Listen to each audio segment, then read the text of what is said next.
The crystal chandelier above me fractured light into 1,000 tiny stars across the polished marble floor of the Grandview ballroom. My fingers curved around the stem of a champagne flute I hadn't touched, the glass warming against my palm as I stood at the periphery of wealth I'd only ever served, never inhabited. 1 month. That's how long I'd been James Wilson's executive assistant, managing calendars and correspondence for a man whose silences felt heavier than most people's conversations. The corporate gala sprawled before me like a stage set from another world. Women in gowns that cost more than my yearly salary glided past, their laughter cultured and carefully modulated. Men in tuxedos clustered in groups, their handshakes conveying deals worth millions. I'd dressed carefully tonight in a simple black dress from a consignment shop, elegant enough to not embarrass my employer, modest enough to remain invisible. That was the goal. Blend in, observe, don't draw attention. I'd learned in my brief tenure that James Wilson preferred his staff unobtrusive. He'd had 7 assistants in the 2 years before me, each lasting mere weeks before his exacting standards drove them to resign. I'd studied their exit interviews during my research before accepting the position. Too demanding. Impossible expectations, never satisfied. Cold. The warnings should have deterred me, but I'd needed the job desperately, and something about the challenge intrigued me.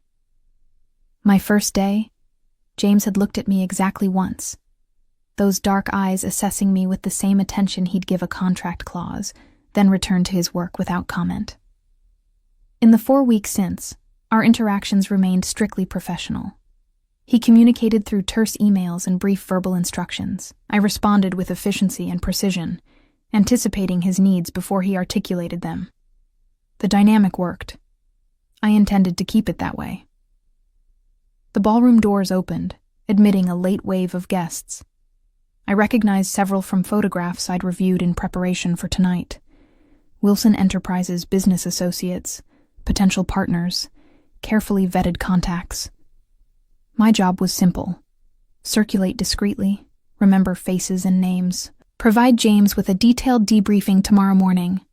Standard corporate reconnaissance disguised as socializing. Champagne? A server materialized at my elbow, offering a fresh glass from an elegant tray. I'm fine, thank you. I kept my voice low, professional. The server moved on, and I shifted position slightly, gaining a better view of the entrance where James stood greeting arrivals. He wore a tuxedo with the same precision he brought to everything else, the fit impeccable. His dark hair styled back from his angular face.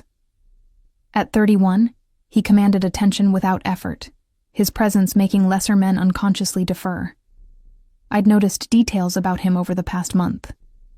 How he took his coffee black, no sugar. How he read contracts with his left hand pressed flat against the desk, ring finger tapping occasionally when he encountered questionable language. How his jaw tightened almost imperceptibly when his father called, their conversations brief and evidently strained. How he never smiled. Well. A voice interrupted my observations. Wilson's finally brought someone worth looking at to one of these tedious affairs. I turned to find Patrick Taylor approaching, his expression carrying the entitled confidence of men born into money rather than earning it. I'd seen his file. Venture capitalist. Wilson Enterprises potential partner on a tech acquisition. Reputation for aggressive negotiation tactics and wandering hands at company events. Mr. Taylor. I kept my tone neutral, polite. Enjoying the evening? I am now. His gaze traveled over me with undisguised appraisal, the kind that made my skin prickle with discomfort. I don't believe we've met. Patrick Taylor. He extended his hand with the expectation I'd take it. I shook briefly, extracting my hand as quickly as courtesy allowed. Kate Roberts. I work for Mr. Wilson. Work for him. Patrick's smile widened. In what capacity? You seem far too lovely to be buried in paperwork. The casual dismissal of my professionalism rankled, but I maintained composure. Executive assistant. If you'll excuse me. Wait. He shifted position, blocking my retreat. I wanted to ask Wilson something, actually. Is she single? The question froze me mid-step. He wasn't even looking at me now, his attention fixed across the ballroom where James had just concluded a conversation and was turning in our direction. Patrick raised his voice slightly, ensuring it would carry. Wilson. Is she single? Your assistant. I'd like to take her to dinner. The ballroom didn't exactly go silent, but conversations nearby stuttered and died as heads turned toward us.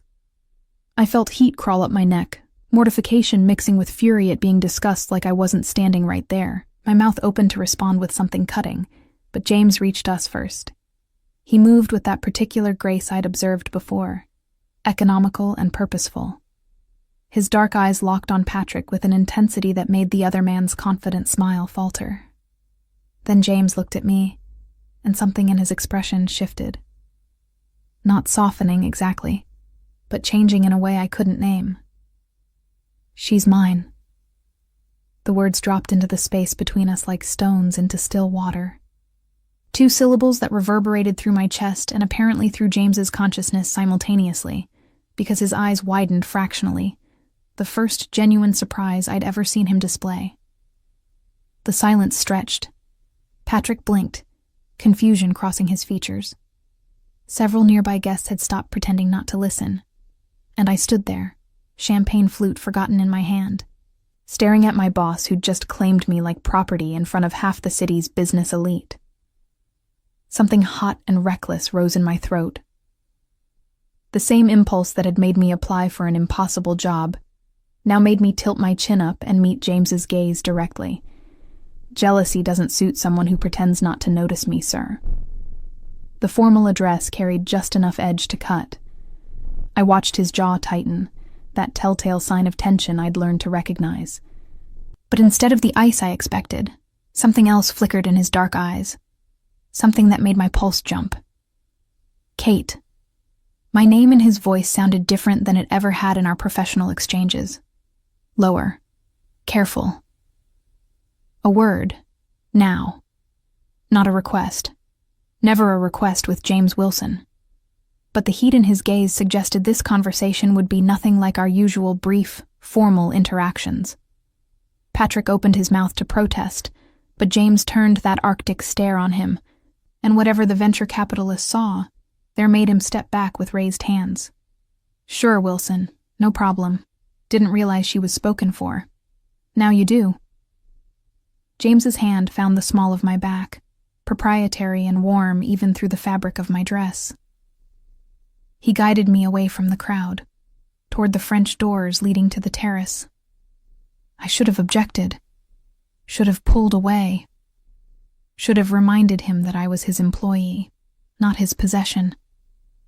Instead, I let him steer me outside into the cool December night, my heart hammering against my ribs for reasons I refused to examine too closely. The terrace was mercifully empty, string lights casting soft illumination over elegant furniture and potted evergreens. The moment the doors closed behind us, muffling the party noise, James released me and stepped back. But not far. Never far enough to feel safe. I apologize. His voice was controlled, but I heard the edge beneath it. That was inappropriate. Which part? I set my champagne flute on a nearby table with deliberate care, buying time to steady my breathing. Claiming ownership of your assistant in front of your business associates, or dragging me out here like I'm in trouble? Both. He moved to the terrace railing, bracing his hands against the stone, the tuxedo jacket pulled tight across his shoulders. I don't know what I was thinking. That's evident. The recklessness still burned in my chest, making me bold. You've barely acknowledged my existence in 4 weeks, Mr. Wilson. I've been invisible. Efficient and invisible, exactly as you prefer your staff. So forgive me if I'm confused about this sudden possessive display. He turned to face me, and the look in his eyes made my breath catch. Not anger, something far more dangerous. You think I don't notice you? The question was barely above a whisper, but it hit me like a shout. I wrapped my arms around myself against the cold, or maybe against the intensity of his attention. You communicate in emails and one-word instructions. You never make eye contact during briefings. You've never asked me a single personal question. So yes, I assumed I was just another piece of office equipment to you. Kate. He said my name again, and this time it sounded almost pained. I notice everything about you. The confession hung between us, stark and unexpected. I stared at him, trying to reconcile this man with the cold, distant employer I'd been working for. He took a step closer, then another, until only a few feet separated us. I noticed that you take your coffee with exactly 2 sugars and a splash of cream. That you organize files by color because you think chronologically but need visual cues. That you bite your lower lip when you're thinking. That you wear your grandmother's locket every day under your blouse. That you smile at everyone in this building except me. Each observation felt like a revelation. I'd thought I was invisible, but apparently he'd been watching me with the same attention to detail he brought to everything else. Then why? Because I employ you. His jaw tightened. Because I'm your boss, and any attention beyond professional interest would be inappropriate. Because I have no right to want what I want. And what do you want? The question escaped before I could stop it. Bold, dangerous, crossing every professional line we'd carefully maintained.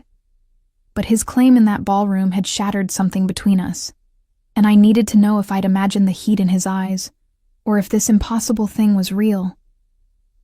James closed the remaining distance between us in one stride. His hand came up to cup my face, thumb brushing my cheekbone with unexpected gentleness. This, he said quietly. I want this. Then he kissed me. Not tentatively. Not carefully. With the same focused intensity he brought to every business negotiation, like he'd been thinking about it for far longer than 4 weeks. And now that the dam had broken, restraint was impossible. His mouth moved against mine with certainty, and I responded without thinking, rising on my toes to meet him, my hands finding the lapels of his tuxedo jacket. The kiss lasted seconds or hours, I couldn't tell. When we finally broke apart, both breathing hard, reality crashed back with uncomfortable weight. I was kissing my boss. On a terrace. At a corporate event, where anyone could walk out and see us. I started. But James pressed his forehead against mine, his hands still framing my face. Don't. His voice was rough. Don't apologize. Don't tell me this was a mistake. Don't go back to being invisible. Mr. Wilson. James. He pulled back enough to meet my eyes. When we're alone, it's James. The intimacy of his first name felt more dangerous than the kiss. But I was already falling, already past the point of self-preservation. James, I whispered, testing it. What are we doing? I don't know. His thumb traced my lower lip, and I shivered. But I'm done pretending I don't see you, Kate. I'm done pretending that every time you walk into my office, I don't want to pull you into my lap and find out if you taste as good as I've imagined. Heat flooded through me at his words. This was madness, professional suicide, every corporate handbook violation imaginable. But his dark eyes held mine, and I saw something there I'd never expected to find in James Wilson. Vulnerability.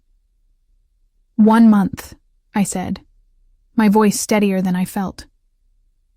You've noticed me for 1 month? Longer.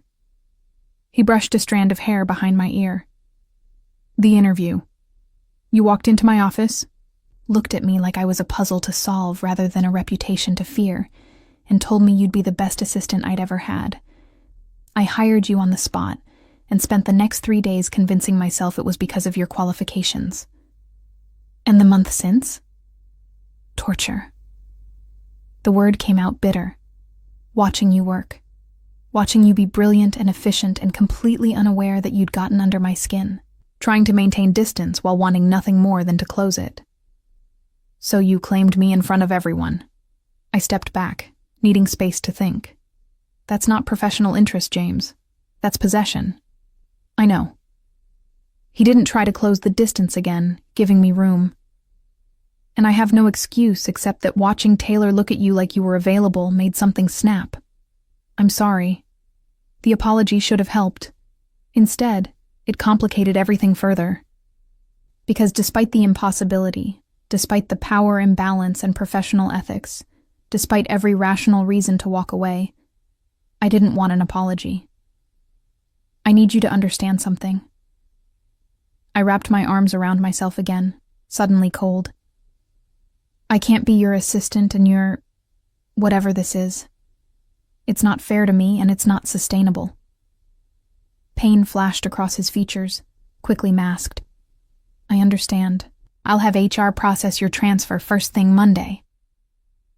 I didn't say I wanted to leave Wilson Enterprises. The recklessness surged again, making me bold. I said I can't be both. So you choose, Mr. Wilson.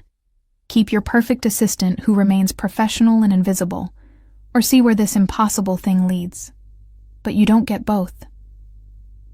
I moved past him toward the terrace doors, needing to escape before I said something even more dangerous. His hand caught mine, stopping me. Kate. I looked back. His expression was raw in a way I'd never seen, all his careful control stripped away. I choose you. 3 words that changed everything. Monday morning arrived wrapped in the kind of winter sunshine that made Manhattan's glass towers gleam like promises. I stood in my small apartment's bathroom, staring at my reflection and wondering if I looked as different as I felt. The weekend had passed in a strange suspension of reality. James hadn't called or texted, and I'd spent 48 hours oscillating between certainty that Friday night had been a beautiful mistake and terror that I'd actually have to face the consequences of my ultimatum. My phone buzzed as I applied lipstick. A message from an unknown number, though I somehow knew who it was before I even read it. Don't come to the office today. I'll send a car at 10 a.m. We need to talk properly. James. I stared at the text, my heart performing complicated gymnastics. The presumption should have annoyed me.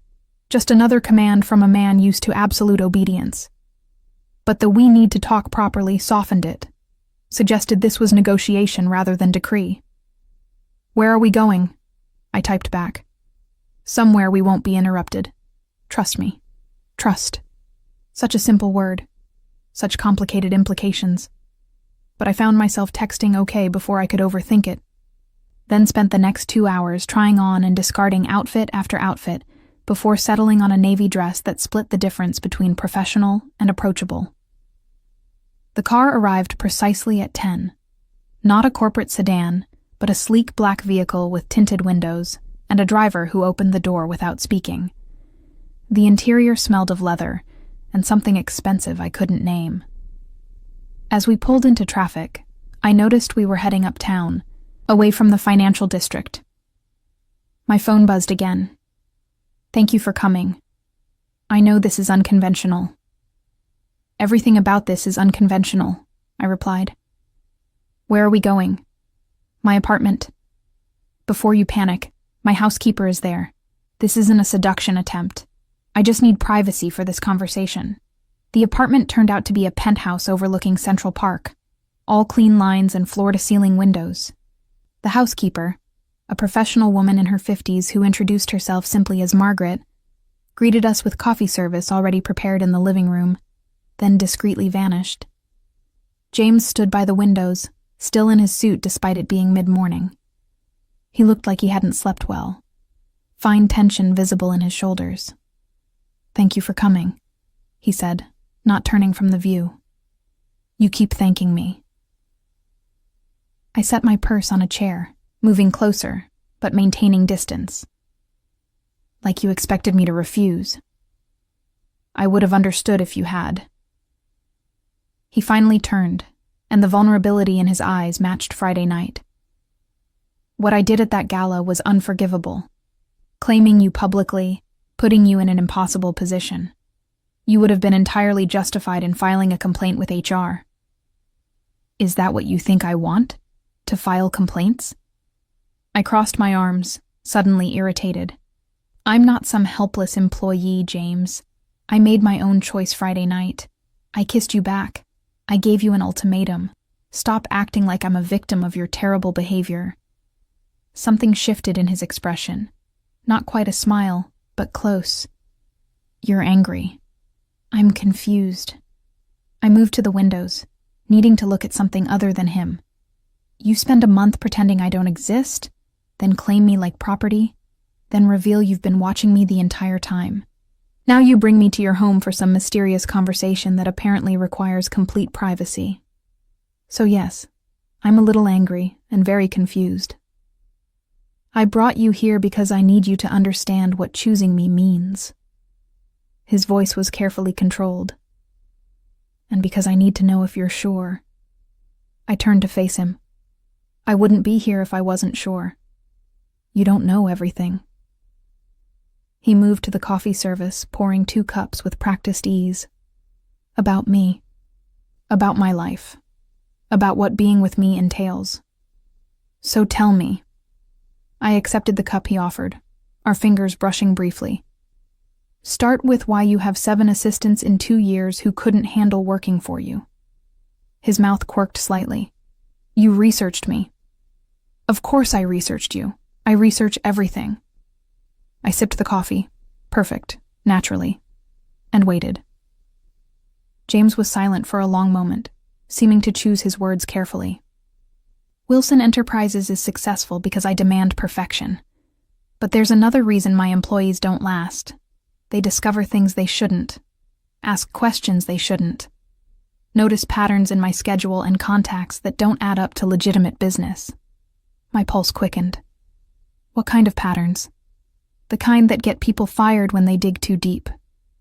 His eyes held mine. I'm very good at what I do, Kate. Both the legal aspects and the less legal ones. The confession hung between us, weighted with implications. I should have felt afraid, should have made excuses and left. Instead, I felt that strange recklessness again, the same impulse that had made me challenge him Friday night. I'm not naive. I set my coffee down with deliberate care. I know Wilson Enterprises operates in gray areas. The offshore accounts and the financial records. The business partners with questionable backgrounds. The meetings you take in cash-only establishments. I'm your assistant, James. I see everything. His expression transformed from guarded to shocked. You knew? I suspected from day one. You confirmed it just now. I moved closer, tilting my head to study him. Did you think I'd run screaming or file reports to authorities? I thought you'd do the smart thing and distance yourself. His hand came up to cut my face, thumb brushing my cheekbone. Instead, you're standing here looking at me like I'm still worth choosing. Maybe I'm not as smart as you think. I leaned into his touch, letting my eyes close briefly. Or maybe I see something in you that you don't see in yourself. Kate. My name was almost a prayer. I'm not a good man. I don't need you to be good. I opened my eyes, holding his gaze. I need you to be honest. With me, with yourself. Can you do that? The kiss was his answer, and this time there was no public event to interrupt us. His mouth moved against mine with the same certainty as Friday night, but deeper, more thorough. His hands slid into my hair, tilting my head for better access. I rose on my toes, wrapping my arms around his neck, tasting coffee and something uniquely James. When we finally broke apart, both breathing hard, he rested his forehead against mine. I need to tell you something else. His voice was rough. About the company, about me. Okay. I tried to step back to give him space, but his hands on my waist kept me close. I'm not just an entrepreneur who bends rules. Wilson Enterprises is legitimate, but it's built on a foundation that isn't. My father. He paused, jaw tightening. My father was part of an organization, East Coast Operations. When he decided to retire, I inherited not just his business, but his connections, his obligations. Understanding dawned cold in my chest. The Mafia. We don't call it that anymore. The ghost of a bitter smile. But yes, I've spent the last 5 years transitioning everything legitimate, building real businesses, distancing myself from the old ways. But some connections can't be severed. Some obligations remain. Is that why Patrick Taylor backed off so quickly Friday night? The pieces clicked together. He recognized what you are? He recognized what claiming you publicly meant. James's hands tightened on my waist. In my world, when a man claims a woman in front of witnesses, it's a declaration. It means she's under his protection, untouchable, mine. The possessive pronoun should have bothered me. Instead, it sent heat curling through my stomach. And if I hadn't given you an ultimatum? If I'd just pretended Friday night didn't happen? I would have respected your choice. His dark eyes held mine. But I would have watched you every day, wanting what I couldn't have, until one of us broke. So you chose me to avoid torture? I couldn't quite keep the edge from my voice. I chose you because the thought of anyone else touching you, looking at you, being with you, made me want to burn the entire city down. The raw honesty in his confession stole my breath. I chose you because in 1 month, you became essential in ways that have nothing to do with your professional competence and everything to do with who you are. You barely know who I am. Then let me learn. His thumb traced my lower lip. Let me take you to dinner. Let me ask you the personal questions I've been avoiding. Let me figure out how we navigate this impossible thing. I should have said no. Should have insisted on more time, more space, more clarity about what this was. Instead, I heard myself say, okay. His smile was small but genuine. The first real smile I'd seen from him. It transformed his face completely, making him look younger and infinitely more dangerous to my carefully guarded heart. Tonight, he said, I'll pick you up at 7. Wear something comfortable. This won't be a corporate dinner. Where are we going? Somewhere you can be you, not my assistant. He kissed me again, brief and sweet. Somewhere I can be me, not your boss. The car returned me to my apartment at noon. I spent the afternoon in a strange daze, touching my lips where he'd kissed me, replaying every word of our conversation. The smart thing would be to call this off, to find a new job, to protect myself from the inevitable heartbreak of falling for a man who lived in a world of shadows and dangerous obligations. But I'd never been particularly good at doing the smart thing. At 6:30, I dressed in jeans and a soft sweater, leaving my hair down and makeup minimal. If James wanted the real me rather than the professional facade, this was it. The buzzer sounded precisely at 7. He stood in my building's lobby wearing jeans and a dark Henley, looking nothing like the polished executive I'd worked for. His hair was slightly mussed, like he'd run his hands through it repeatedly. When he saw me, his expression softened into something warm and intimate. You look beautiful. You look different. I grabbed my coat. Younger, less terrifying. Is that disappointment I hear? He helped me with my coat, his hands lingering on my shoulders. Curiosity. I turned to face him. I'm seeing a side of you I didn't know existed. That's the point. He laced his fingers through mine, the casual intimacy both thrilling and terrifying. Come on. I want to show you my favorite place in the city. The place turned out to be a small Italian restaurant in Brooklyn, family-owned and completely unpretentious. The owner greeted James with familiar warmth, ushering us to a corner table without waiting for a reservation. Over pasta and wine, James told me about growing up in his father's shadow, about choosing legitimate business as rebellion rather than obedience, about the loneliness of being feared rather than known. I told him about my grandmother's locket, about studying business management on scholarships, about the desperate need to prove myself in a world that constantly underestimated me. We talked until the restaurant closed around us, and when James walked me back to my apartment building, the kiss goodnight felt like a beginning rather than an ending. "Tomorrow," he said against my lips, "we figure out the logistics, how this works professionally." But tonight was just us, just James and Kate. "I like us," I whispered. "Just James and Kate." His smile was everything. And when I finally climbed the stairs to my apartment, I knew with absolute certainty that I was already too far gone to protect my heart.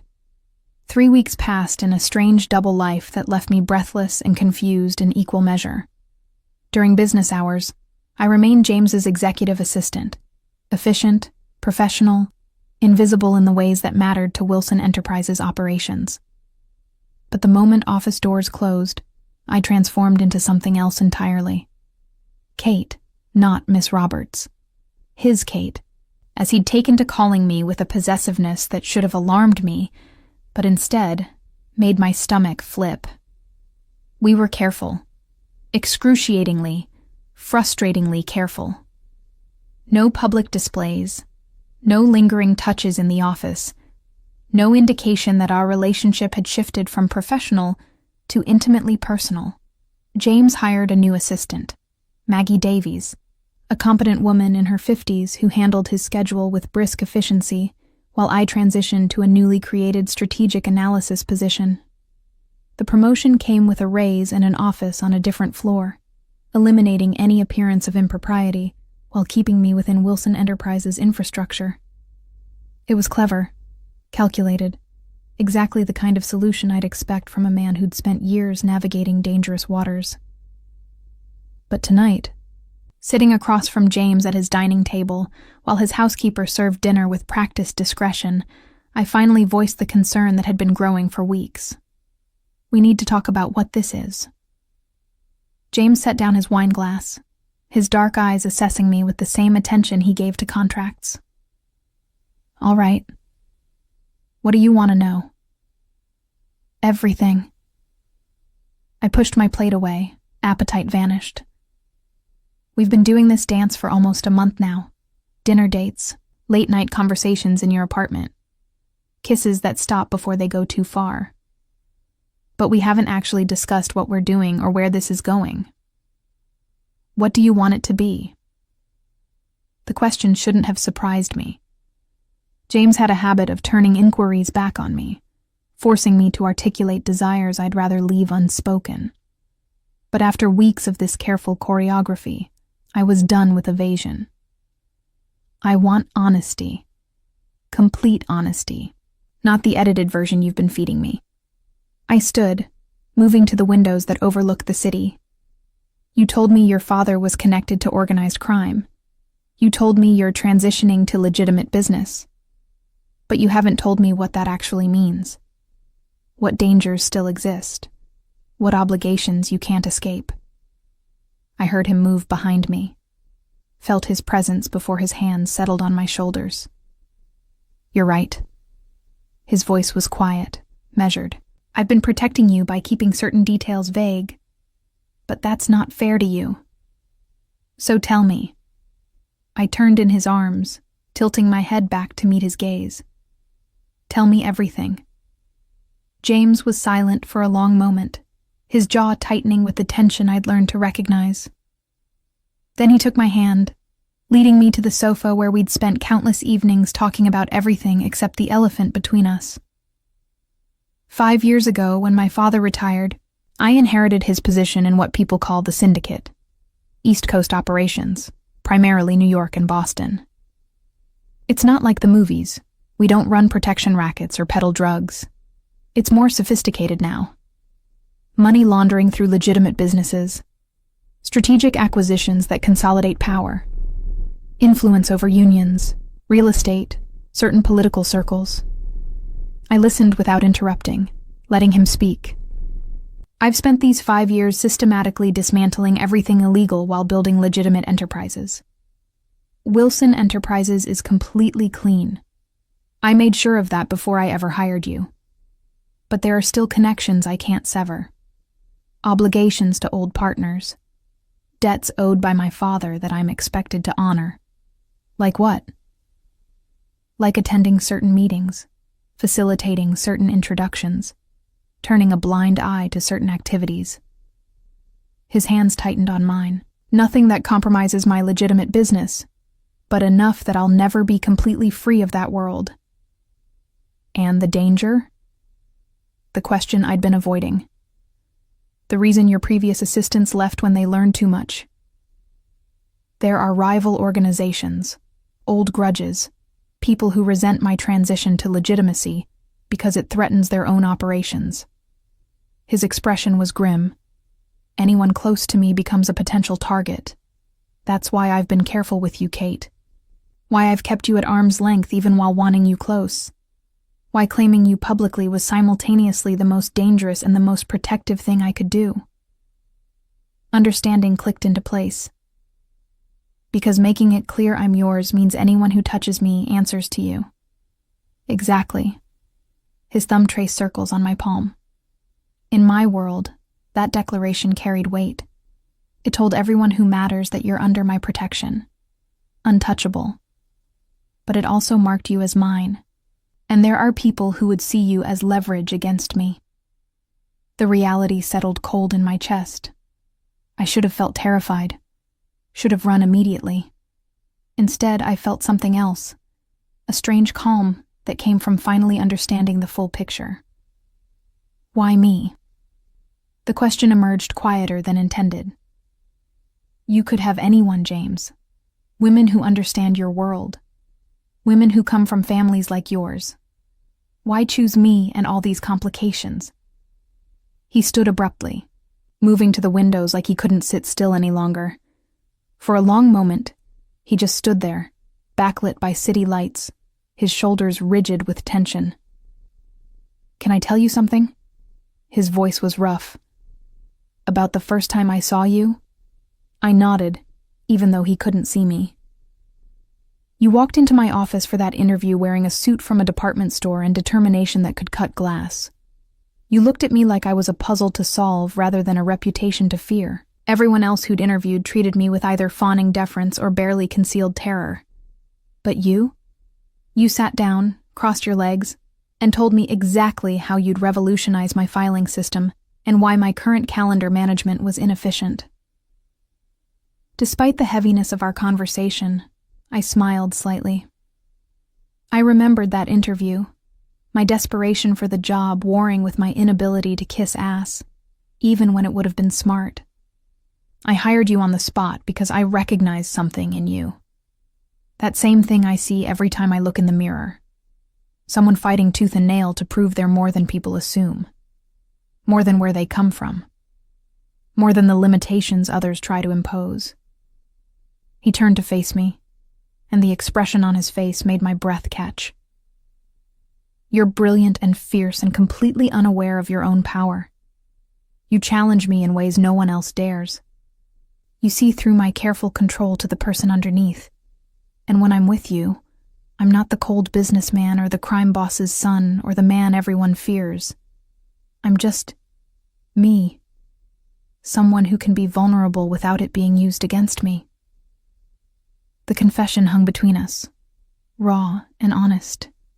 I stood, moving to him, needing to close the distance. I'm afraid, I admitted. Not of you, but of what this means. The danger, the complications, the impossibility of normal. I'm afraid too. His hands cupped my face with infinite gentleness. I'm afraid I'll fail to protect you. I'm afraid my past will destroy what we're building. I'm afraid that one day you'll wake up and realize you deserved someone whose life doesn't come with death threats and dangerous obligations. Stop telling me what I deserve. I pressed my palms against his chest, feeling his heartbeat under my fingers. Let me decide that for myself. Kate, I choose this. The words came out firm, certain. I choose you, complications and danger and impossible circumstances included. But I need you to promise me something. Anything. No more protecting me through omission. If there's danger, you tell me. If there's a threat, you warn me. If there's something I should know, you share it. I'm not some delicate thing that needs shielding. I'm your partner, and I need you to treat me like one. Something shifted in his expression, surprise mixing with respect, and something deeper I couldn't name. Partners? He repeated, testing the word. Not just the woman I'm seeing? Partners. I held his gaze. In everything. That's my condition, James. Complete honesty, complete trust. Or we end this now before we're both in too deep. His laugh was sudden and genuine. Kate, I've been too deep since that interview. Maybe even before, in some cosmic sense I don't understand. Then he was kissing me, and this time there was no careful restraint. His mouth moved against mine with desperate certainty, his hands sliding into my hair, tilting my head for better access. I responded with equal fervor, rising on my toes, wrapping my arms around his neck, tasting wine and something uniquely James. The kiss deepened, shifted, became something more than simple desire. It tasted like promise, like commitment, like two people jumping off a cliff together and trusting they'd figure out how to fly. When we finally broke apart, both breathing hard, James rested his forehead against mine. Move in with me. The words were barely whispered, but they hit me like a shout. I pulled back to look at him, searching his expression for signs of impulsive insanity. James, we've been dating for 3 weeks. 4 weeks and 2 days. His thumb traced my lower lip. And I've wanted you in my space, in my life, in my bed. Since the moment I met you. I'm done with half measures, Kate. I'm done with you leaving at midnight. I'm done with stolen moments when what I want is every moment. So move in with me. Let me wake up next to you. Let me come home to you. Let me build this properly instead of in careful, controlled increments. It was insane, reckless, moving too fast by every rational measure. But when I opened my mouth to say something sensible, what came out was, okay. His smile was brilliant, transforming his entire face. Okay? Okay. I laughed, dizzy with the recklessness of it. On one condition. I keep my apartment for 6 months. If this disaster crashes and burns, I need somewhere to retreat and lick my wounds. It won't. His certainty was absolute. But I'll pay your rent for 6 months if it makes you feel safer. That's not necessary. Partners, he reminded me, using my own word. Partners support each other. Let me do this, Kate. I surrendered, because arguing felt less important than kissing him again. We spent the rest of the evening planning logistics, making decisions about space and boundaries, and how to navigate this new reality. By the time I left his apartment, our apartment, I'd have to start thinking of it that way, dawn was breaking over Manhattan, and I felt simultaneously terrified and more alive than I'd ever been. Moving in with James Wilson was either the best or worst decision of my life. I suspected I wouldn't know which until it was far too late to turn back. The transition happened with the same efficiency James brought to everything else. Within a week, half my belongings had migrated to his penthouse. Our penthouse, I reminded myself, though the concept still felt surreal. He'd cleared space in his closet with casual ease, making room for my far more modest wardrobe beside his collection of impeccable suits. My books found homes on shelves previously occupied only by business texts and financial journals. My coffee maker, ancient and temperamental but beloved, earned a spot on the kitchen counter beside his sleek espresso machine. Margaret, the housekeeper, adapted to my presence with professional grace, asking my preferences for tea and learning my schedule without comment on the sudden cohabitation. If she had opinions about her employer's love life, she kept them carefully hidden behind her efficient demeanor. The first morning I woke in James's bed, our bed. I lay still for several minutes, listening to his steady breathing beside me, trying to absorb the reality of what I'd done. Moved in with a man I'd known for less than 2 months. Committed to a relationship with someone whose life included dangers I couldn't fully comprehend. Abandoned every careful plan I'd made about building my career slowly, safely, without romantic complications. "You're thinking too loud." James's sleep-rough voice interrupted my spiraling thoughts. His arm tightened around my waist, pulling me back against his chest. I can practically hear the gears turning. Just trying to figure out if I've lost my mind. Probably. His lips pressed against my shoulder, warm through the thin silk of the nightgown he'd bought me. One of dozens of small luxuries he kept introducing into my life despite my protests. But if it helps, I lost mine first. I turned in his arms to face him. In the early morning light, with his hair mussed and his face soft with sleep, he looked younger, more vulnerable. Nothing like the cold businessman who'd interviewed me months ago. "No regrets?" I asked, needing to hear it. "Not one." His hand cupped my face with that gentleness that always surprised me, given his reputation for ruthlessness in business. "You?" Before I could answer, his phone buzzed on the nightstand. He ignored it, keeping his attention fixed on me, but it buzzed again, then again. The insistence suggested urgency. "Answer it," I said, resignation settling in my chest. This was our reality. Emergencies and obligations that wouldn't wait for convenient timing. James grabbed the phone, his expression shifting from annoyed to tense as he read the screen. "I need to take this. It's Christopher. Christopher Evans."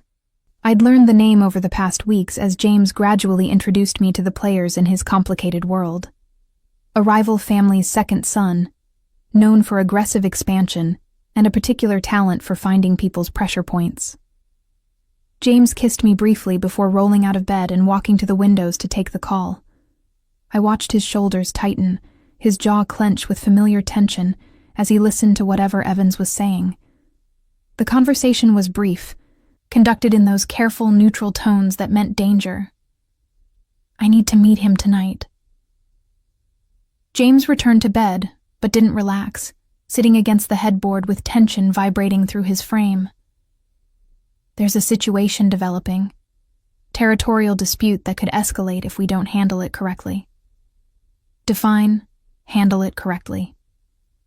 His eyes met mine, and I saw the war between protection and honesty playing out behind them. I'd made him promise complete transparency, and now he was testing whether I'd meant it. "There's a shipping operation we both have interests in. Evans thinks I'm trying to edge him out. He's threatening retaliation unless we renegotiate terms." "And by retaliation, you mean?" "Violence, probably. Maybe against our legitimate business holdings. Maybe against people I'm associated with." His hand found mine, lacing our fingers together. "That's why I need to meet with him. Show we're willing to negotiate, de-escalate before it becomes something worse." "Take me with you." James's expression transformed to shock, then adamant refusal. "Absolutely not. Kate, these meetings aren't social occasions. They're dangerous." "Exactly, which is why I should be there." I sat up, pulling the sheet around myself. "You told me claiming me publicly was protective because it established I was yours. But if I'm never seen with you, if I'm always hidden away, how does that protection actually work?" "It works because people know hurting you means answering to me." His voice carried an edge of warning. "You don't need to be physically present for that." "Maybe not.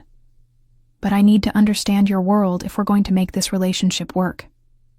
I need to see what you deal with, not just hear about it secondhand." I squeezed his hand. "Partners, remember?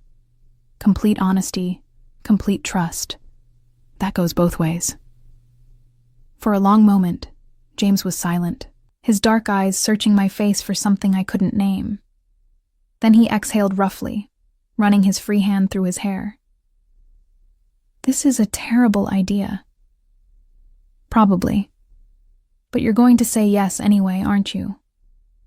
His smile was reluctant but genuine. "You're impossibly stubborn. Has anyone ever told you that? You hired me specifically because I'm stubborn. Don't complain now." The meeting took place that evening in a restaurant I recognized from James's previous business dinners. But this time, the private room in the back carried different weight. Christopher Evans sat at the head of the table with two men I assumed were bodyguards flanking him. His expression was carefully neutral as James and I entered, his pale eyes assessing me with uncomfortable intensity. "Wilson, I didn't realize this was a social call." Evans's voice carried false pleasantry. "It's not. My girlfriend wanted to understand my business better. I saw no reason to exclude her from a simple negotiation." James's hand settled on the small of my back, possessive and protective. "Girlfriend." Evan's smile didn't reach his eyes. "How domestic. Does she know what kind of business we're really discussing?" "I know enough." I kept my voice steady, despite my racing pulse. "James told me there's a territorial dispute over shipping operations. Seems like something rational people could resolve through conversation rather than threats." Evans's attention sharpened on me, calculating. "Rational. Interesting word choice. Tell me, miss." "Roberts. Kate Roberts."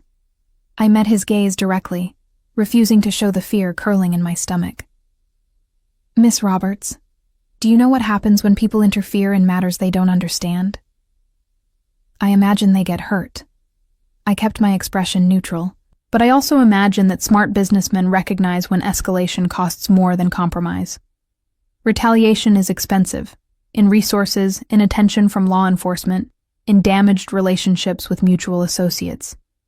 A renegotiated contract seems simpler. Something flickered in Evans's expression, surprise maybe, or reluctant respect. Beside me, I felt James's hand tighten on my back, though whether in pride or panic, I couldn't tell. "You have an interesting girlfriend, Wilson." Evans leaned back in his chair. "Educated in business?" "Strategic analysis." I didn't elaborate, letting him draw his own conclusions. The conversation shifted then, moving into actual negotiation territory.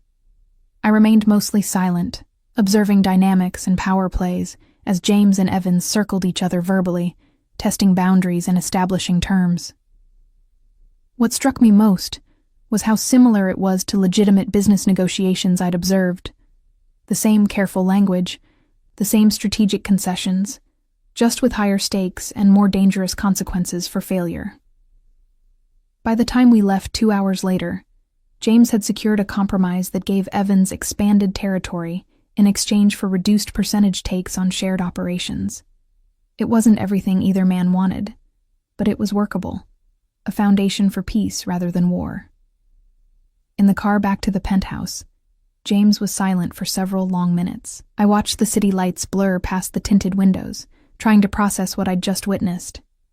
"You could have gotten yourself killed." His voice was quiet, but carried an edge of fury I'd never heard directed at me before. But I didn't. I turned to face him. I helped, actually. Evans respected me speaking up. It shifted the dynamic. Or it made you a target. James's jaw was tight. "Kate, these people aren't rational businessmen you can analyze like a case study. They're dangerous. They see weakness and exploit it. They see something valuable and try to take it." "Is that what you think I am?" "Valuable." The question came out sharper than intended. "You're everything." The confession was raw. "Which is exactly why I can't lose you to my own stupidity. Bringing you tonight was a mistake. Stop." I reached for his hand, forcing him to look at me. "Stop protecting me from your life while claiming we're partners. You can't have it both ways. James. Either I'm in this completely, with full understanding of the dangers and complications, or I'm just another person you need to shield. Which is it? His expression was anguished in the dim light. I don't know how to do this, how to let you in without putting you at risk. Then we figure it out together. I laced our fingers together. But you don't get to decide unilaterally that I'm too delicate for your world. I'm stronger than you think. I know you are. His thumb traced circles on my palm. That's what terrifies me. When we arrived back at the penthouse, James pulled me close the moment the elevator doors closed, his mouth finding mine with desperate intensity. The kiss tasted like fear and frustration, and something deeper. The terror of loving someone in a world where love could be weaponized. We made love that night, with an urgency that felt like claiming, like reassurance, like two people trying to convince themselves that this impossible thing could actually work. Afterward, tangled together in sheets that cost more than my first car, I listened to James's heartbeat slow as he drifted toward sleep. I meant what I said earlier. His voice was drowsy but firm. You're everything, Kate, which means I'll spend every day trying to be worthy of the trust you've placed in me. You already are, I whispered, though I wasn't sure if he heard me before sleep claimed him. I lay awake long after, watching city lights paint patterns on the ceiling, trying to ignore the cold certainty settling in my chest. Tonight had shown me the reality of James's world, the danger, the careful navigation of violence, the constant threat assessment. And while I'd meant every word about being partners, about choosing this life with him, I couldn't quite silence the small voice asking if love was enough to survive in a world built on power and fear. Outside, the city hummed with its usual nighttime symphony. Somewhere out there, Christopher Evans was making calculations of his own. And in the safety of James's arms, I tried not to think about what those calculations might mean for us. 6 months passed in a blur of normalcy, punctuated by reminders that my life was anything but typical. I settled into the penthouse fully, my initial caution about keeping my old apartment gradually fading as James's space became genuinely ours. I learned his routines, his preferences, the small rituals that made up our domestic life. Coffee together each morning before he left for the office. Late dinners where we discussed our days with careful omission of details too dangerous to speak aloud. Weekends spent in comfortable silence, reading or working side by side, or exploring the city together like normal couples. But normal was an illusion we both maintained through deliberate effort. Because underneath the surface domesticity, James's world continued spinning with its own dangerous momentum. I'd become familiar with the players, the rivals who circled Wilson Enterprises looking for weakness, the old family connections James couldn't completely sever, the legitimate business partners who suspected but never confirmed what they were really dealing with. I learned to read the tension in James's shoulders when certain names appeared on his phone, learned which meetings he came home from, exhausted versus energized, learned the difference between productive negotiation and dangerous standoff. And gradually, I'd carved my own space in his empire. My strategic analysis position at Wilson Enterprises had evolved into something more substantial. I reviewed contracts for potential pitfalls, identified business opportunities, advised on acquisitions and partnerships. James consulted me increasingly on decisions both legitimate and borderline, valuing my outside perspective and analytical approach. You see patterns I miss, he'd told me one evening, reviewing a particularly complex real estate deal, because you're not trained to think like them. You think like a scholar analyzing systems rather than a player within the game. It makes you dangerous in the best possible way. Dangerous. The word followed me everywhere lately. It was a Thursday in late June when everything shifted.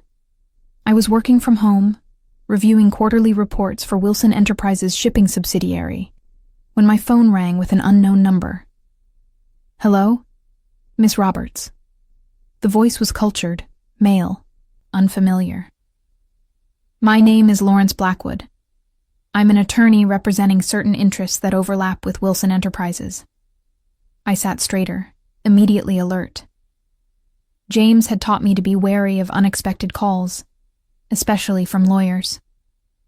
I'm not authorized to discuss Wilson Enterprises business without Mr. Wilson's consent. This isn't about business, it's about you.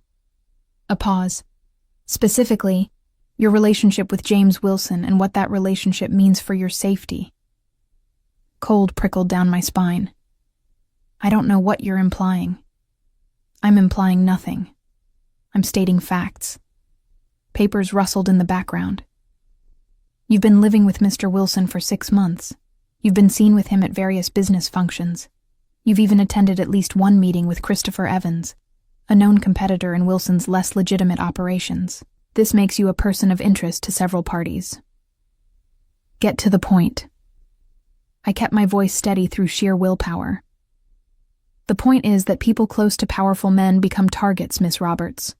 Leverage to be used, bargaining chips, and you, with your lack of family connections or protective resources, make a particularly vulnerable target. Unless, of course, you'd prefer to reconsider your association with Mr. Wilson before that vulnerability is exploited. Is this a threat? Consider it. Friendly advice from concerned parties who would prefer to avoid unnecessary conflict.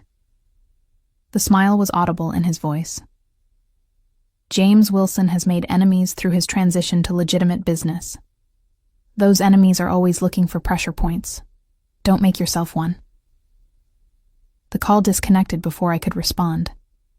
I sat frozen, phone still pressed to my ear, my heart hammering against my ribs. This was different from vague warnings about danger. This was specific, targeted. A direct threat disguised as concern. I should have called James immediately. Should have told him about Blackwood's threat and let him handle it with whatever resources he commanded. Instead, I sat at his desk, staring at the phone, trying to process the implications. 6 months ago, I'd chosen this life with open eyes. I'd insisted on being partners, on full transparency about dangers and obligations, but hearing those dangers articulated by a stranger, being told explicitly that my relationship with James made me a target, brought the abstract threat into sharp, uncomfortable focus. The penthouse door opened. James's voice called out, earlier than usual. "Kate, are you home?" I found my voice. "In your study." He appeared in the doorway, taking one look at my face and immediately crossing the room to kneel beside my chair. What happened? I told him about Blackwood's call, watching his expression transform from concern to cold fury. By the time I finished, his jaw was tight enough to crack teeth. Lawrence Blackwood works for the Mitchell family, Boston operations. James's voice was dangerously quiet. They've been trying to muscle into New York territory for years. This is a warning shot. Against you through me. The reality settled heavy in my chest. Exactly what you were afraid of. Yes. His hands found mine, gripping tight. Which means we need to adapt our security. I'm assigning you a detail. James. This is non-negotiable, Kate. His eyes held mine. You told me we're partners. Partners protect each other. That means you accept protection even when it's inconvenient or uncomfortable. Understood? I wanted to argue. Wanted to insist I could handle myself, that bodyguards were excessive, that this would disrupt my entire life. But looking at his face, seeing genuine fear beneath the fury, I couldn't. Understood. The security detail materialized the next day.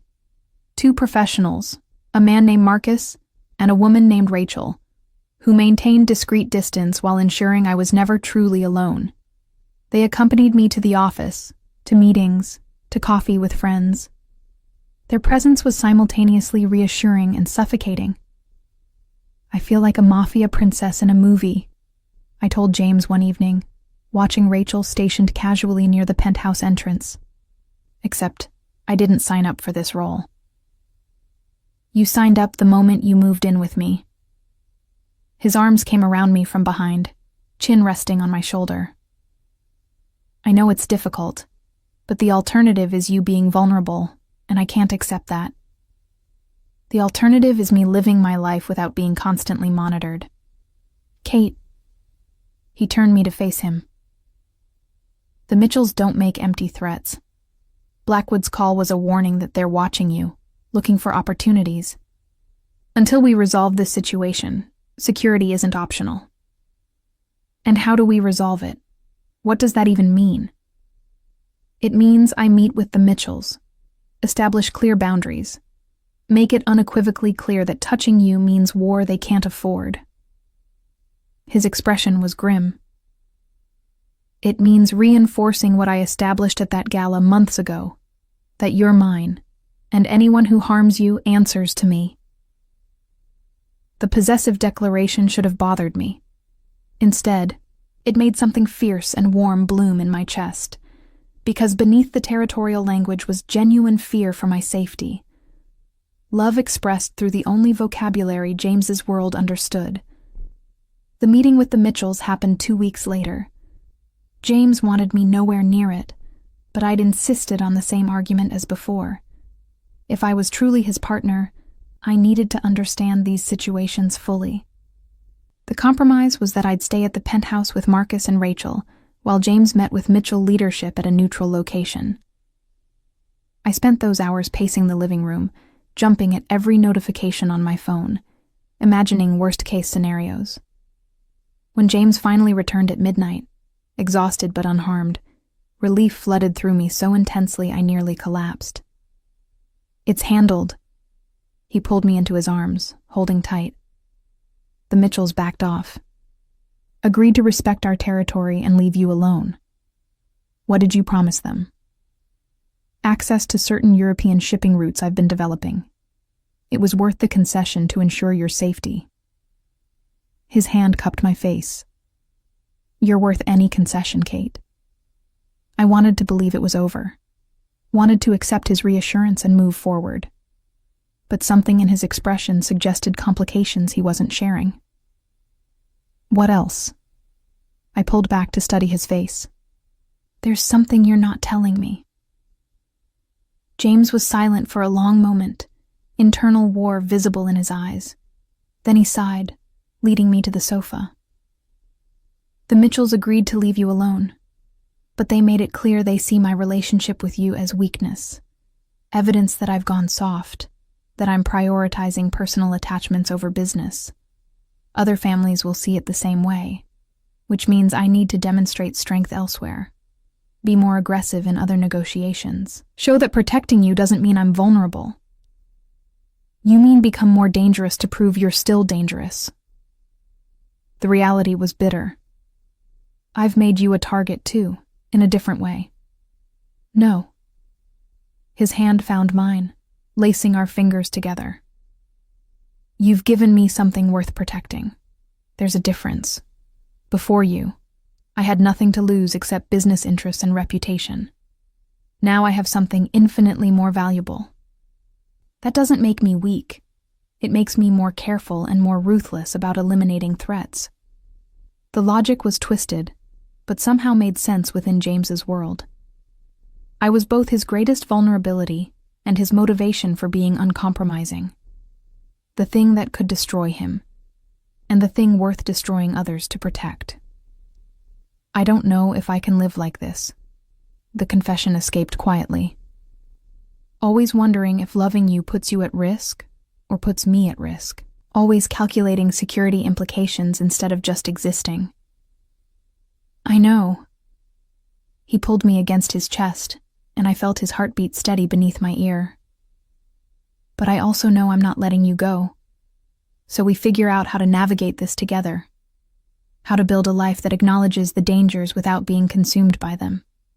How to love each other despite the complications rather than because they don't exist." I tilted my head back to look at him. "You've never said that before." "Said what?" "That you love me." His expression softened into something vulnerable and unguarded. "I've loved you since you walked into that gala and called me out for jealousy in front of everyone. Maybe even before. I just didn't have the language to admit it until now." I love you too. The words felt simultaneously enormous and insufficient. Even though you're impossible and dangerous and your world is insane. His laugh was soft. Especially because of those things, I suspect. You don't do anything the easy way, Kate Roberts. Neither do you, James Wilson. We sat there in the quiet penthouse, holding each other, as the city glittered below. Tomorrow would bring new complications, new threats, new negotiations. But tonight, we had this. The certainty of love acknowledged, the fragile security of being together despite everything trying to pull us apart. It would have to be enough. The first snowfall of December came early, transforming Manhattan into something softer, cleaner, almost innocent. I stood at the penthouse windows watching it drift down past glass towers, my hand unconsciously resting on my still flat stomach. 8 weeks. That's how long I'd known about the pregnancy without telling James. It wasn't that I didn't want to tell him. It was that telling him would make it irrevocably real, would force decisions we weren't ready for, would introduce new vulnerabilities into a relationship already complicated by danger and obligation. So I'd kept the secret close, attending doctor appointments during work hours, hiding morning sickness behind excuses about bad coffee, waiting for the right moment that never seemed to arrive. You're thinking loud again. James's arms came around me from behind, his chin settling on my shoulder. Want to share? Just watching the snow. The lie felt heavier than usual. It's beautiful. It's cold and wet and makes traffic impossible. But his tone was affectionate. You're the only person I know who gets poetic about weather. I turned in his arms, studying his face. 10 months since that gala where everything changed. 10 months of building this improbable life together. Navigating his dangerous world, defending our relationship against threats both external and internal. Learning how to love someone whose existence defied simple categorization. James, I need to tell you something. His expression immediately sharpened, reading tension I couldn't quite hide. What's wrong? Nothing's wrong. At least, I don't think anything's wrong. It's just... The words caught in my throat. How did you tell a man who lived perpetually on guard that he was going to be a father? That you'd created something infinitely vulnerable in a world defined by danger? My phone buzzed before I could find the language. Then James's buzzed. Then again, the urgent insistence that meant crisis. James grabbed his phone, his expression transforming as he read. Christopher Evans is dead. Murdered last night. His family is claiming Wilson Enterprises was responsible. Cold flooded through me. Were you? No. His eyes met mine. But someone wants it to look like we were. This is a setup, Kate. Someone's trying to start a war. The next hours blurred into controlled chaos. James made calls, gathered intelligence, assembled his core advisors. I listened from the edge of the room as details emerged. Evans had been killed in his own home, execution style, with evidence planted suggesting Wilson Enterprises' involvement. The Evans family was demanding retribution. Other families were picking sides, seeing opportunity in the conflict. They'll come after you. Christopher Bennett, James's head of security and closest advisor, stated it as fact rather than possibility. You're the obvious target for retaliation. Evan's younger brother Thomas is already making threats. Then we increase security. James's voice was deadly calm. Kate doesn't leave the penthouse without full detail. We secure all known vulnerabilities. Or I disappear for a while. The suggestion escaped before I fully formed it. Leave New York until this blows over. Remove myself as a target. No. The single word carried absolute finality. Running makes you look vulnerable. Makes me look weak. We don't run. James. No, Kate. He crossed the room to me, his hands on my shoulders. I promise to protect you. That means keeping you close where I can ensure your safety, not sending you away where I can't control the variables. This isn't about control. Yes, it is. His eyes were fierce. It's about me refusing to let anyone threaten what's mine. It's about standing our ground instead of giving them the satisfaction of making us afraid. It's about showing every family watching that Wilson Enterprises doesn't back down. The possessive declaration should have alarmed me. Instead, it made the secret I'd been keeping suddenly unbearable. I'm pregnant. The words dropped into the charged silence like an explosion. James froze, his hands still on my shoulders, his expression cycling through shock, disbelief, and something that might have been terror. What? 8 weeks. My voice was steadier than I felt. I've known for 3 weeks. I was trying to find the right time to tell you, but there never seemed to be a right time. And now someone's murdered Christopher Evans and framed you for it, and your world is imploding, and... He kissed me. Cut off my spiraling explanation with his mouth on mine, fierce and claiming. When we broke apart, his forehead pressed against mine, his breathing ragged. You're pregnant. Testing the words. We're having a baby. Yes. I searched his face for the reaction beneath shock. I know this is terrible timing. I know it makes me an even bigger target. I know it complicates everything. It's perfect. His hands moved to frame my face, thumbs brushing my cheekbones. Terrifying and impossible and absolutely perfect. James, did you hear the part about terrible timing? Someone just framed you for murder. There's going to be a war. This is possibly the worst moment in history to be pregnant with your child. Or the best. His smile was small but genuine. Because now I have 2 people worth fighting for instead of 1. 2 reasons to end this quickly and decisively rather than letting it drag out. I wanted to argue with his logic, point out that pregnancy made me vulnerable rather than strong. But looking at his face, seeing joy mixed with determination, mixed with fierce protectiveness, I couldn't find the words. We need to move you somewhere more secure. Christopher Bennett's voice interrupted our moment. The penthouse is defensible but not ideal for extended siege.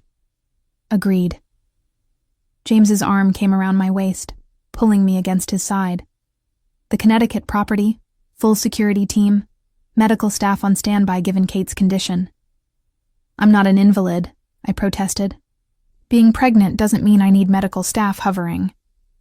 It means you're carrying something infinitely precious in a situation where stress and danger are constants. James's tone left no room for argument. We're not taking chances, Kate. Not with this. The Connecticut property turned out to be an estate an hour outside the city. Sprawling, isolated, surrounded by security measures both visible and concealed. James moved us there within 24 hours, establishing a war room in the main house, while keeping me in a guest cottage that felt more like a luxury prison. I spent the first week pacing, restless and frustrated, watching through windows as James conducted strategy sessions I wasn't permitted to attend. My security detail had tripled. Rachel and Marcus now had reinforcements, ensuring I was never alone, never unguarded, never allowed to forget that I was a target worth protecting. This is insane, I told James when he finally came to the cottage late one evening, exhausted from hours of negotiation. I'm going crazy here. I can't work. I can't help. I'm just sitting in comfortable imprisonment waiting for you to resolve a crisis I'm apparently too delicate to assist with. You're carrying our child in the middle of a war someone engineered specifically to create chaos. He pulled me into his arms, and I felt the tension vibrating through his frame. Forgive me if I'm being overprotective. Overprotective is monitoring my phone. This is something else entirely. I pulled back to look at him. Partners, remember? Complete honesty, complete trust. That was our deal. The deal was made before someone framed me for murder and put a target on your back. His jaw tightened. Everything's different now. Nothing's different. The danger was always there. We just have more concrete evidence of it. I moved to the windows, looking out at the estate grounds. You can't protect me from your world by hiding me from it, James. That was never going to work. Then what do you want? I want to help. I turned to face him. I want to use my skills to analyze this situation and find weaknesses. I want to be part of the solution instead of the problem you need to manage. I want to be your partner instead of your possession. Something shifted in his expression. You think that's how I see you? As a possession? I think you love me. I chose my words carefully. But I also think you define protection as control, as removing variables and eliminating threats, and keeping me locked in a beautiful cage where nothing can touch me. And while I appreciate the sentiment, I can't live like that. The silence stretched between us, heavy with truths we'd been avoiding for months. Outside, snow had started falling again, obscuring the grounds in white. I'm terrified. The confession came out rough. Of losing you. Of failing to protect you and our child. Of making a mistake that costs me everything that matters. So yes, I'm trying to control the situation because control is all I know. It's how I've survived in this world. But you're right. You're not a problem to be managed. You're the woman I love, and you deserve better than to be hidden away like something fragile. I crossed to him, taking his hands in mine. Then let me help. Let me be part of this. All right. He exhaled slowly, surrendering control with visible effort. But on my terms. You work from here, not the main house. You have full security detail at all times. And if the situation escalates, if threats become immediate, you follow Christopher's instructions without argument. Those are my conditions. Deal. Relief flooded through me. Now tell me everything about Evan's murder and who benefits from framing you. We spent the next 3 hours reviewing evidence, analyzing patterns, identifying players who might have engineered the setup. My strategic analysis skills, unused for weeks, kicked in with relief as I mapped connections and motivations.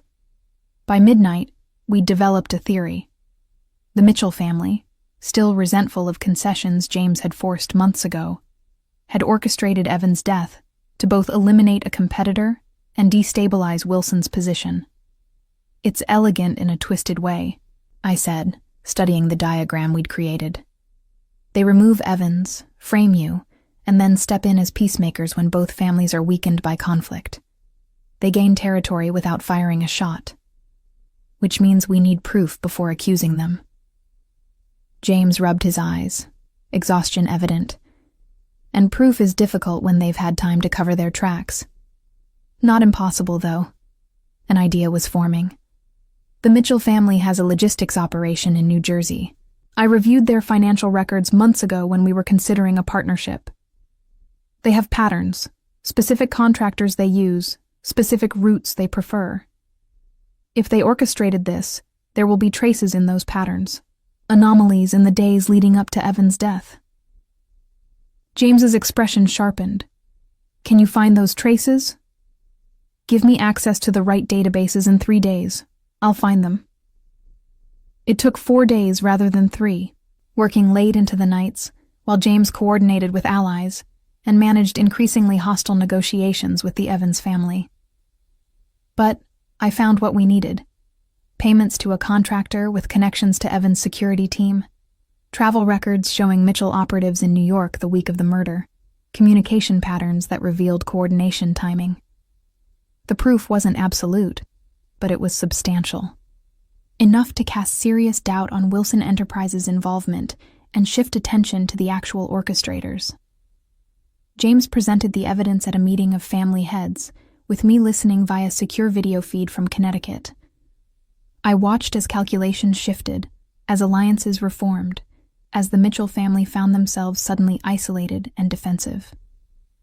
By the time the meeting concluded, war had been averted. The Mitchells faced consequences from multiple families for their manipulation, and James's position, rather than being weakened by Evan's death, had actually strengthened through his handling of the crisis. We did it, James's voice came through my phone hours later as he drove back to Connecticut. You did it, actually. Your analysis broke the case. We're partners. I smiled, exhausted but satisfied. That's how this works. That night, when James finally returned to the cottage, he pulled me into his arms with desperate relief. I was wrong, he said quietly. About protecting you through isolation. About trying to handle everything myself. You were right. We're stronger together than apart. I know. I kissed him softly. But I appreciate you admitting it. His hand moved to rest on my stomach, still flat, but carrying our future. I promise to do better, to trust you, to let you be part of this world, rather than hiding you from it. Our child deserves parents who are genuine partners, not a father who controls, and a mother who's controlled. Our child deserves parents who love each other. I covered his hand with mine. Everything else we'll figure out together. 3 months later, when my pregnancy was obvious and beautiful, James proposed properly, not with demands or possession, but with a question. Down on one knee in the penthouse where we'd built our life, he asked me to marry him. To be his wife, his partner, his equal in all things. I said yes without hesitation. Our wedding 6 months later was small and private, held at the Connecticut estate with only our closest people present. I wore a simple dress, carried flowers from the estate gardens, and spoke vows that promised partnership and love rather than obedience and protection. When James's voice broke during his vows, when tears tracked down his face as he promised to love me and our daughter equally, to be worthy of the trust we'd placed in him, I knew we'd found something rare. Love that existed despite impossible odds. A relationship built on honesty and trust, rather than control and possession. A future neither of us had expected, but both of us had chosen. Our daughter was born on a cold February morning, perfect and screaming, and absolutely ours. James held her with such gentleness, such awe, that I fell in love with him all over again. Watching him transform from the cold businessman I'd interviewed to the father crying over our child, I knew we'd done something extraordinary. We'd built real love in a world defined by power. We'd created family from impossible circumstances. We'd chosen each other, repeatedly, despite every reason to walk away. It wasn't the simple love story I'd once imagined for myself, but it was ours, messy and complicated, and absolutely worth every difficult choice that had brought us here. From that first possessive claim in a crowded ballroom to tears on our wedding day, Kate and James proved that real love isn't about control. It's about choosing partnership despite every impossible obstacle. Their journey from boss and assistant to husband and wife, from dangerous secrets to vulnerable honesty, reminds us that the most powerful thing we can offer someone is complete trust. If this story moved you, please click like to help others discover it. What would you have done in Kate's position when James first claimed you publicly, accepted his protection, or demanded your independence first? Share your thoughts in the comments below.